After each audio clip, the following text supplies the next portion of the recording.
choose to progress through these ranks to black belt.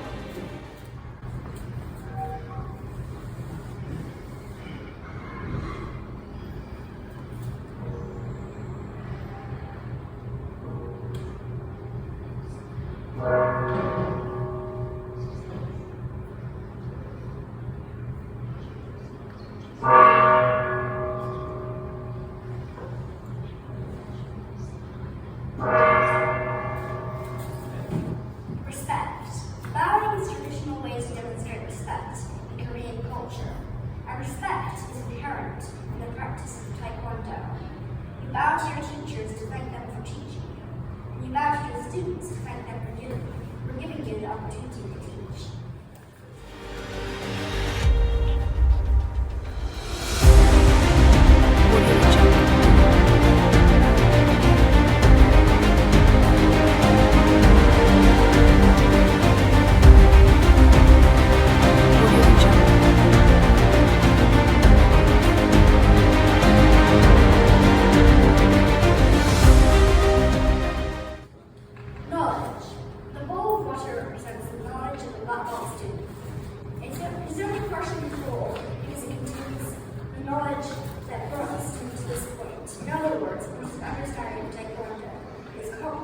What he or she or they has learned through training, but that knowledge doesn't fill the black box bowl. The instructor then adds water to the student's bowl to symbolize the guidance provided by the instructor as the student becomes a black belt or as a new black belt rank.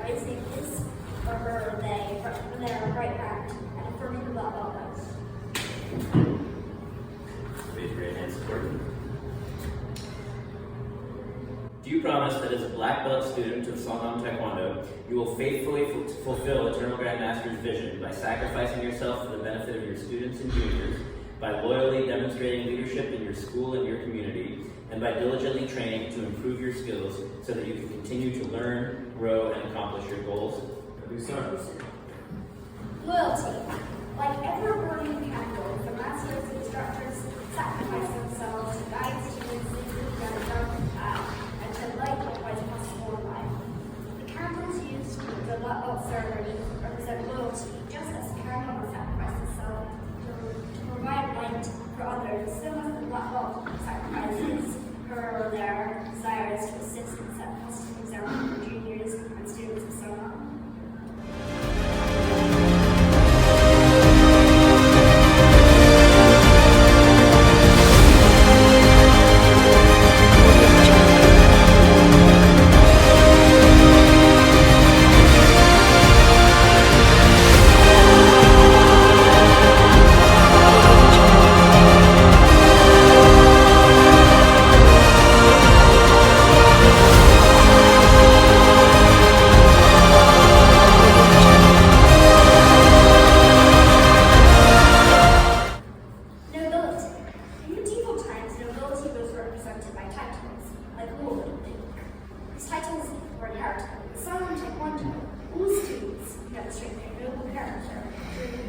Self-sacrifice and moral conduct.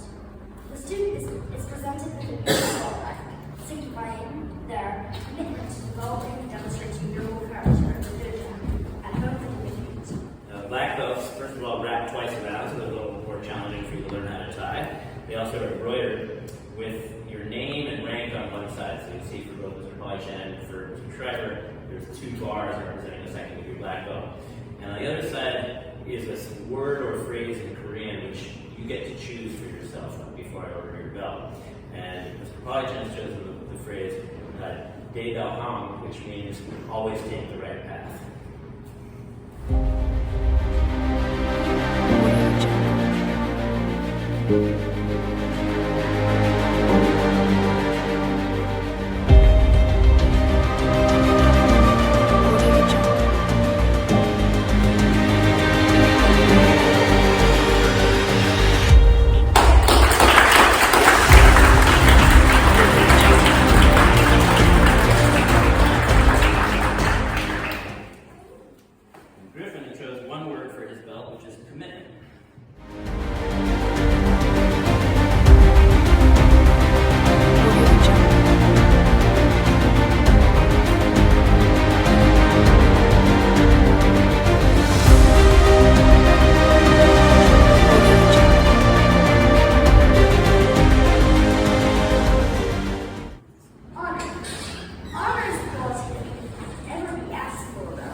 you folks for coming out. I think you all know me, but I'm Joshua Bullishu. This is my 5th year in practicing Taekwondo.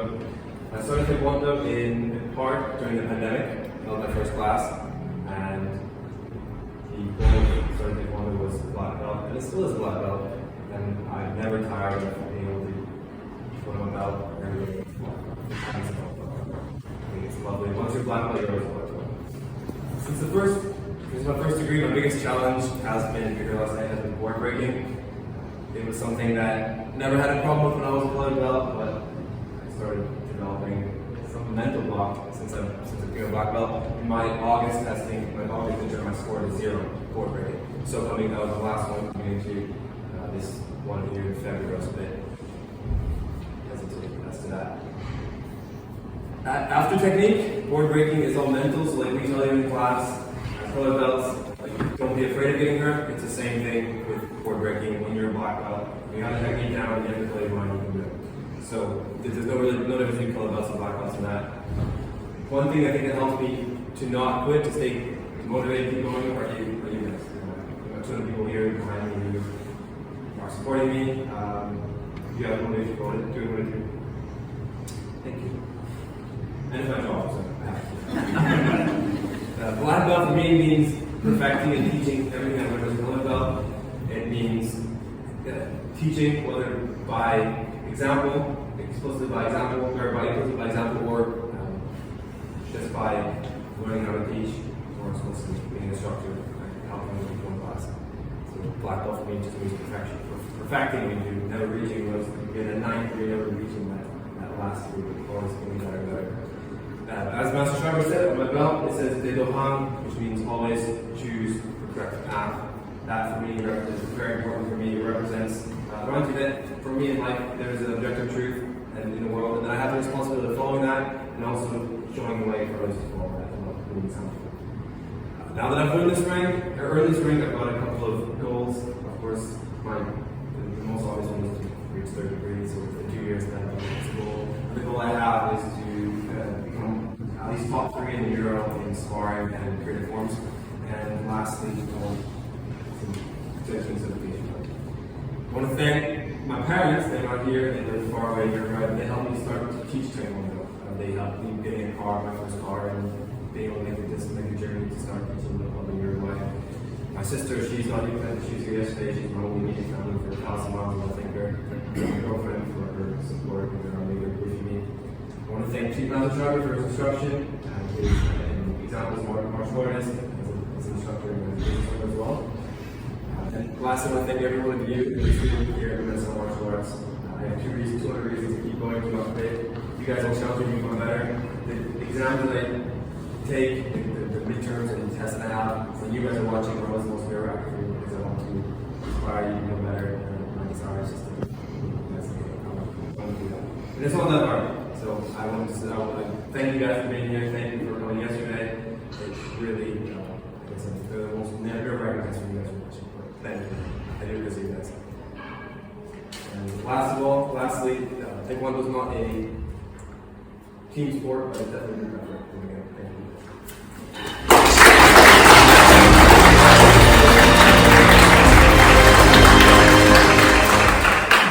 Well, I'm not Mr. Polychen's parent, but since his parents are in Uruguay, I do want to say a couple words about my experience with him since he's been with us here. Many of you started training before Mr. Polychen arrived, and at that time you may recall that there was another family here, the Bardwells, who helped get this academy started and have since gone to Ireland and opened an academy of their own. So when they decided to leave, I was kind of at a loss. I opened up this academy with the expectation of not having to do everything myself. And fortunately, just as the Bardwells were about to depart for Ireland, I received a call from an instructor in Uruguay saying, I have a student, he'd like to move to England, would you be interested in employing him? And I've had some very bad experiences with employment, so I've learned to be very cautious when I'm hiring people. I met with Mr. Polychen as an instructor on Zoom. I asked Mr. Polychen to send me a video of himself teaching, which he did. He was teaching, I think, 3 students at a very small club in Uruguay, and the entire class was taught in Spanish. But just from that sample, I could tell that he was a very skilled instructor, and especially so considering his rank and his relative lack of experience, he wasn't even a black belt at that point. He was not a certified instructor. But his instructor, Uruguay, had put him to work running this club, starting when Mr. Polychin was yellow belt. So he had much more experience than the typical blue, brown, or red belt has by the time he was getting ready to move to England. He came here ready to learn, ready to work, ready to teach, quickly integrated into this community. You've all seen over the last however long you and your children have been here what a skilled instructor he is, how respectful he is of the students and of all the adults here, and how mature he is. He's in my view, young. Which, I started teaching when I was even younger than Mr. Polychin, but now that I'm in my 50s, I can really appreciate having an instructor in his young 20s, what are you, 24 now?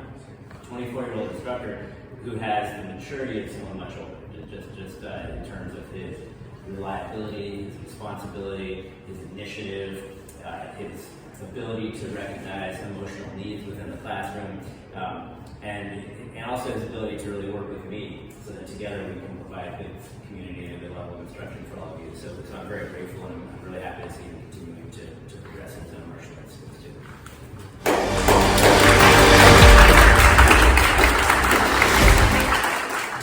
Since I earned my first degree black belt, attending ATA camps in Portugal, the Netherlands, and Sweden has been a highlight of my training. It hasn't always been easy. During COVID, we lived with extended Maryland in Mexico for 6 months, had no school to train in, and had to practice our forms in snow parking lots. To me, being a black belt means training when it's tough, but when I feel like quitting, it's me building things impossible to get from meeting your goals. Thank you, Mr. Polychin, and the rest of the community in the school, and this area. Thank you.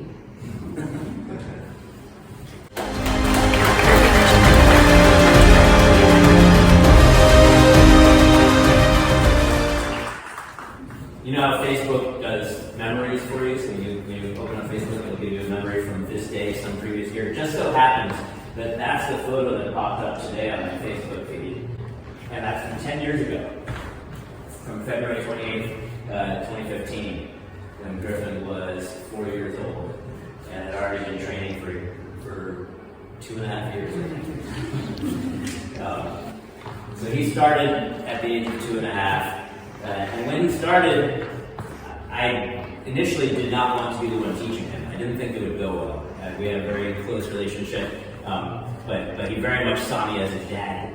And I didn't think he would respond well to seeing me in an authority position and having to bow and say yes sir and follow commands and be corrected.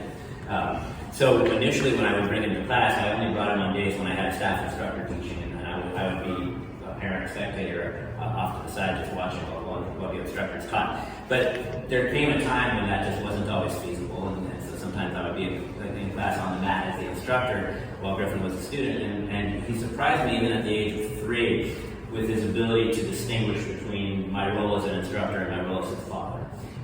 So that off the mat it was still daddy and hugs and kisses, and then on the mat it was yes sir, and to the extent that I remember one time I was making an announcement to all the students in the ATA Tigers class about an upcoming event, like a parents' night out or something, and I said, be sure you pick up an invitation at the front desk before you leave tonight and give it to your parents so they know about this event, they don't forget about it. And Griffin's hand goes up like this, and I said, yes, Griffin, and he says, Master Striker, do I need to pick one up too? I said, no, your parents will already know about it, thank you.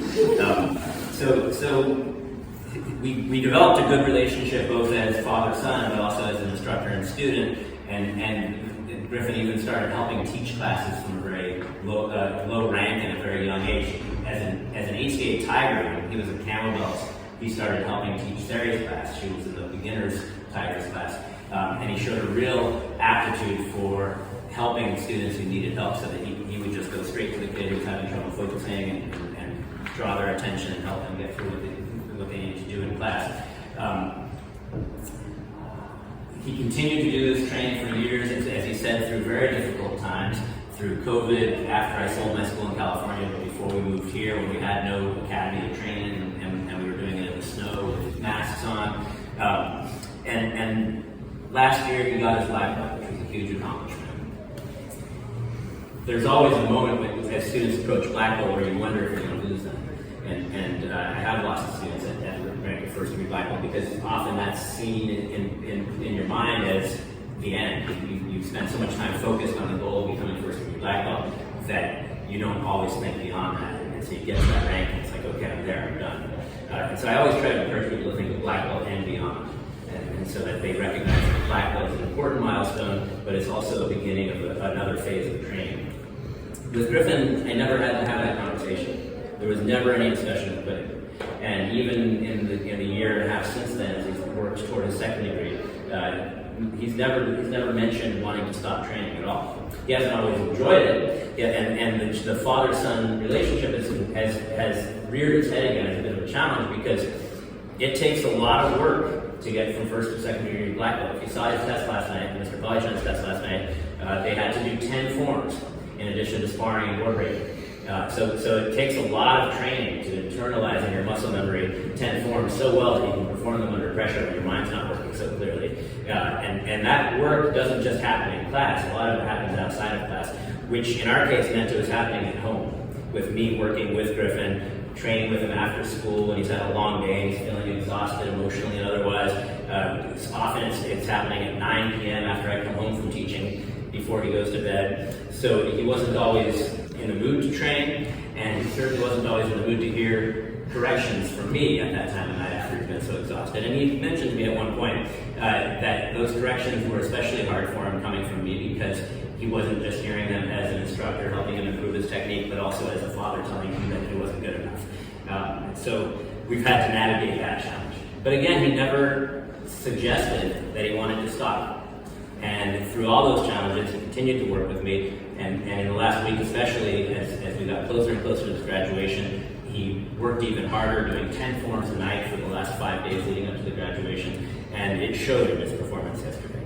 He looked confident, he didn't hesitate, and he got through that graduation really easily, which is great for me, because as a judge sitting at the head table and as a father watching my son, I always worry that the moment will come where I get stuck in the form and unable to continue, and I'll have to make a decision as his instructor, not as his father. Do I not allow him to earn his rank because he didn't perform at the level he needed to? And fortunately, that didn't happen. He performed at a very high level last night. So congratulations.